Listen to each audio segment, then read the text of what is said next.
안녕하세요. 이제 이번에는 지분에 대해서 좀 살펴보도록 하겠습니다. 그 지분 책을 제가 올해 봄에 이제 이 책을 하나 제가 출간을 했습니다. 이 책은 이제 처음부터 끝까지 그 지분에 관계된 이야기만 되어 있습니다. 책 전체가.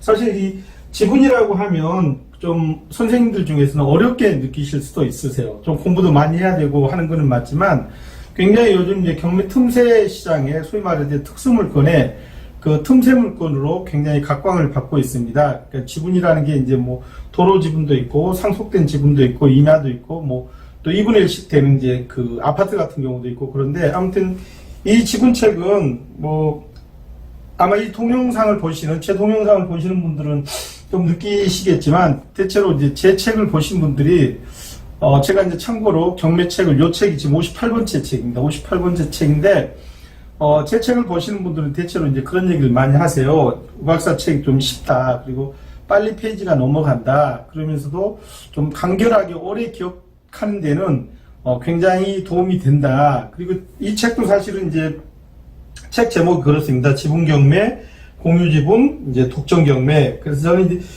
지분 경매지만 저는 이제 독점 경매라는 말에 굉장히 매력을 느꼈습니다. 이 책에서 이 제목은 이제 물론 제가 지었지만 그 독점 경매라는 건 뭐냐면 사실은 경매라는 말하고 독점이라는 말하고는 이렇게 좀 맞지 않잖아요. 쉽게 말씀드리는 거냐면 경매는 말 그대로 경쟁해서 매입을 하는 거잖아요. 그래서 이제 경매라고 얘기를 하면 독점이라는 말은 그야말로 나 혼자 땅 줍고 훔치는데 어울리지가 않으세요. 근데 어쨌든 제가 이제 만들어서 이제 독점 경매입니다라고 이렇게 해서 이제 제목을 붙여봤습니다. 봤는데 지분은 공부를 많이 하시면 정말 어떤 물건에서 이제 독점적으로 응찰할 수 있는 그런 방법이 있으세요. 그리고 이제 이 책은 저희가 지금 전에 처음에 제가 동영상을 찍습니다라고 했을 때 말씀드렸던 적도 있었는데 저희가 지금 이 공서방이라는 이 지분만 그 다음에 후순위 채권만을 매입하는 그런 이제 회사를 하나 만들었습니다. 저는 여기 이제 주주로 참여만 하고 있고 전체 운영은 이 책의 같은 이제 공저자인 최성남 선생이 맡아서 운영을 잘하고 계시는데요. 아마 제가 생각을 할 때는 지분 투자를 하시는 분들 중에서 제가 생각할 때는 최성남 교수님이 우리나라에서는 가장 전문가가 아닌가 그런 생각을 합니다. 그렇게 말씀드리는 이유는 뭐냐면 한 물건의 응찰 가격이 135만 원짜리도 있어요.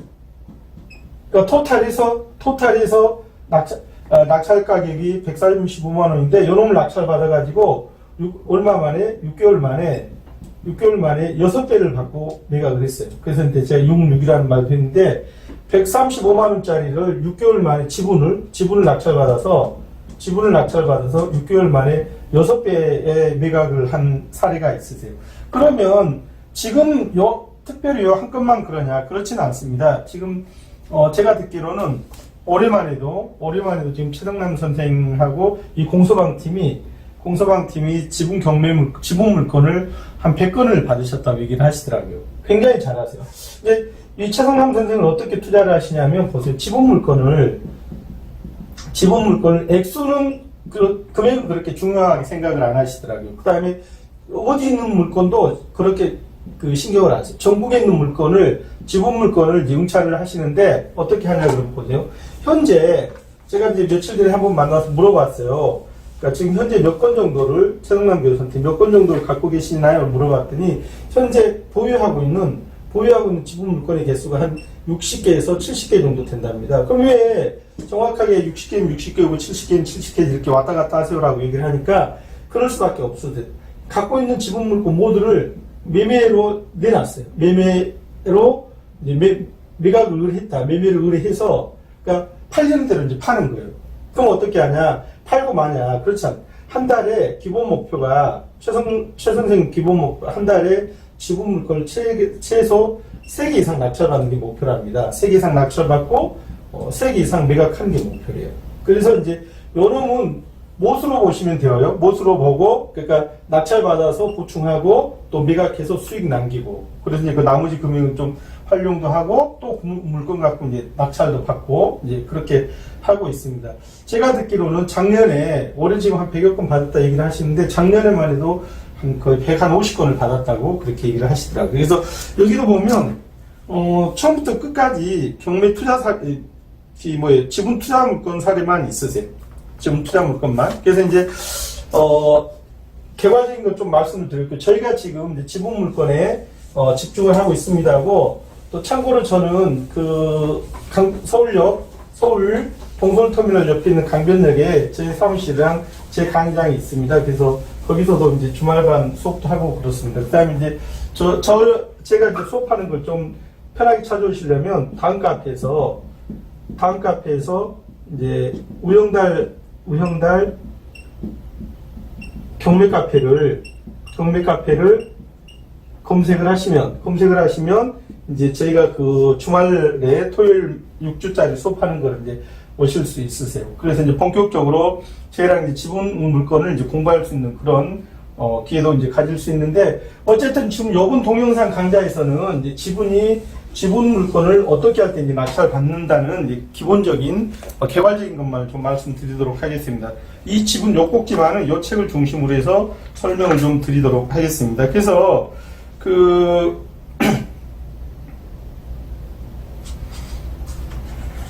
이제 지분을 아시잖아요. 예를 들어서 만약에 어떤 땅이 하나 있습니다. 이 땅이 예를 들어서 1000평인데 1100평이라고 할까요? 1100평인데 1100평짜리 땅이 이제 어떻게 되었다?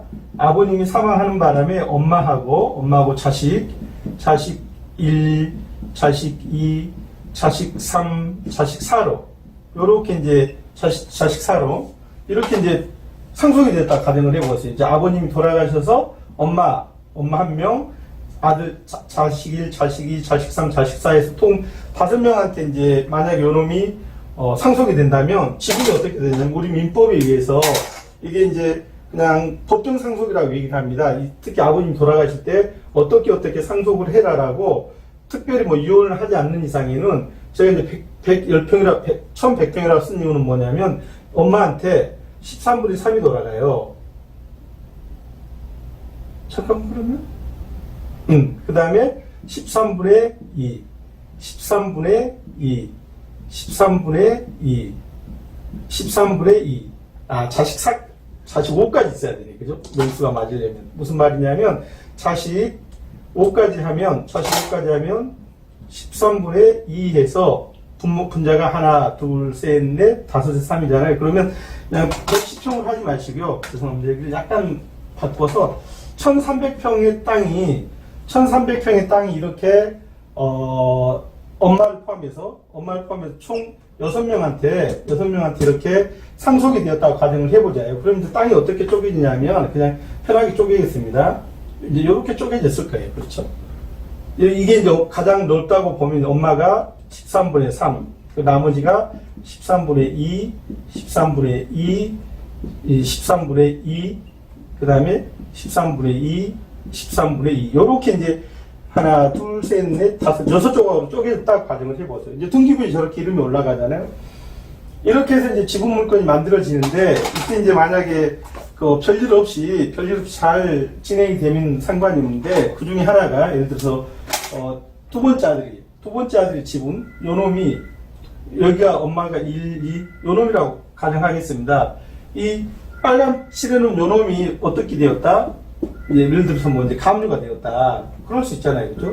나머지 형제들 거는 상관이 없었는데, 이 두 번째 자식의 부동산이 이제 지분에 이제 가압류가 되었다 그러면, 대체로 이런 물건은 경매되는 걸 보면, 특히 지분은 이제 가압류가 되어서 강제 경매되는 경우가 많이 있습니다. 그렇죠? 그렇게 보면, 이제 이 가압류에 의해서 이제 강제 경매가 진행이 됐다.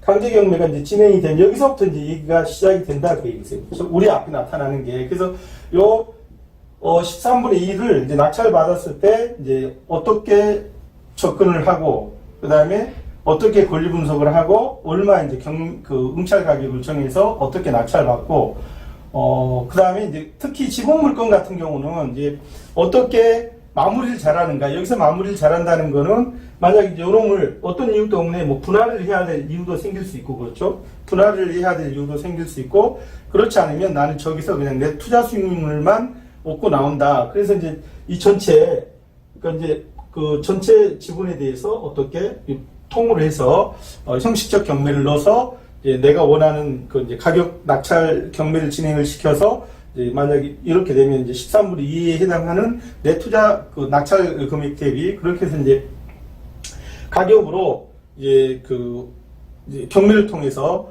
투자 금액을 이제 회수하는 방법도 있고 아까도 말씀드렸듯이 그럼 특별히 내가 요 땅이 필요하다 그러면 요 땅을 뭐 해서 이제 일단 협의만 잘 되면 소송 안 해도 상관이 없는데 안 되면 이제 분할 청구 소송을 해서 그렇죠?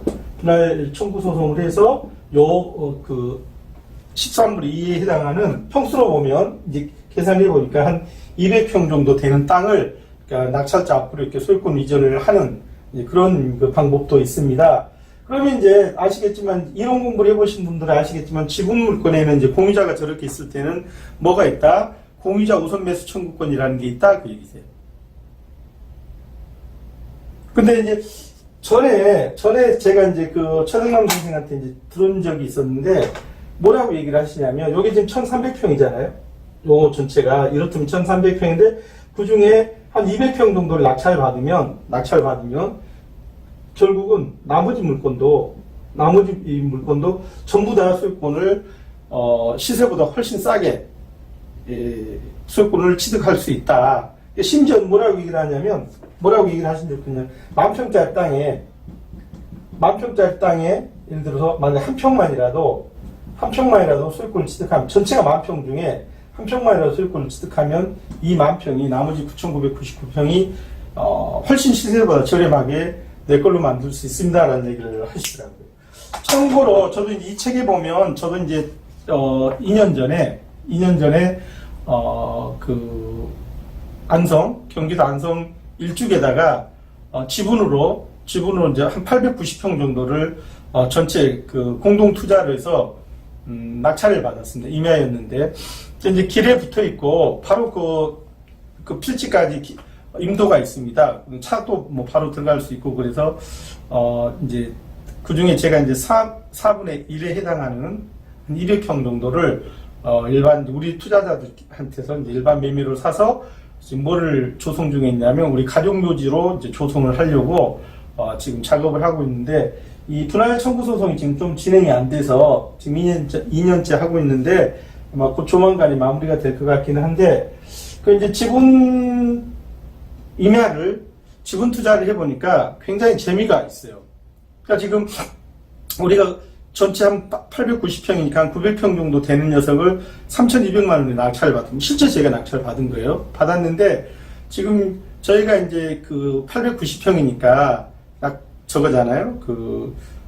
900평 정도 되나요? 그래서 이제 한 250평씩 해가지고 이제 네 필지로 쪼개가지고 좀 이제 작게 해서 네 필지로 해서 쪼개서 이제 매각을 하려고 부동산 의뢰를 했더니 한 200평 기준으로 한 3,500에서 한 4,000 정도는 주겠다. 그러니까 한 가족묘지 만들려고 한 사람들이 이 안성 쪽에는 의외로 많더라고요. 그 다음에 이제 아시겠지만 이제 만약 그런 그 임야를 만약에 낙찰받아서 가족묘지로 조성을 하려고 할 때는 또 굉장히 주의할 것도 있어요. 만약에 그 동네에 자연불하게 가깝게 접해 있거나 이렇게 되면 또 이제 동네에서 반대를 하면 위지 사람은 이제 가족묘지를 못 만드는 경우도 있고 그런데 저희가 이제 낙찰받은 물건은 그러지는 않아요.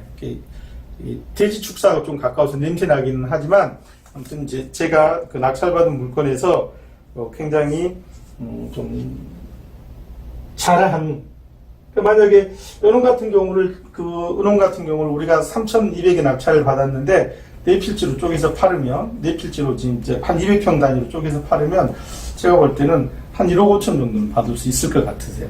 그러니까 이제 그렇게 이제 그러면 혼자 임야를 지분 투자로 한 1억씩 아마 3, 4천씩 갖다 투자하기가 부담스럽다라고 얘기를 하시면 아까도 말씀드렸듯이 이 책에 책 선전하는 것 같아요. 그죠? 근데 사실 이 책에 보면 아까 말씀드렸던 굉장히 기발한 지분 물건 투자 사례들이 생생히 들어있어요. 왜냐하면 이 안에 있는 사례 전체가 실제 우리가 낙찰받았고, 이 최성남 선생이 낙찰받은 실제 사례만 가지고서 책을 썼거든요. 뭐 제가 쓴 책이지만 굉장히 편하고 좀 쉽게 읽을 수 있으세요. 그러니까 가장 기본적인 경매에 관심을 가지신 분들도 뭐 지분이라고 조금 주제가 무거울 수 있는데 이런 정도의 책을 글쎄 한 2박 3일이면 읽을 수 있으세요.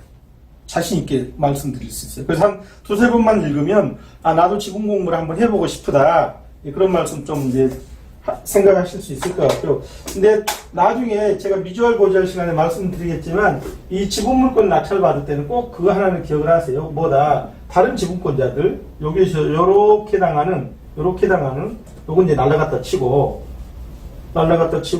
여기 해당하는 그러니까 13분의 11에 해당하는 13분의 11에 해당하는 요 나머지 공유자들한테 이제 뭐가 있다 아시는 것처럼 공유자 우선 매수 청구권이 있다. 요 얘기 요 얘기만 좀 기억을 해 주시면 좋겠어요. 그래서 저도 처음에 본격적으로 지분을 하기 전에는 어떤 생각을 했었냐면 지분 물건을 낙찰받으면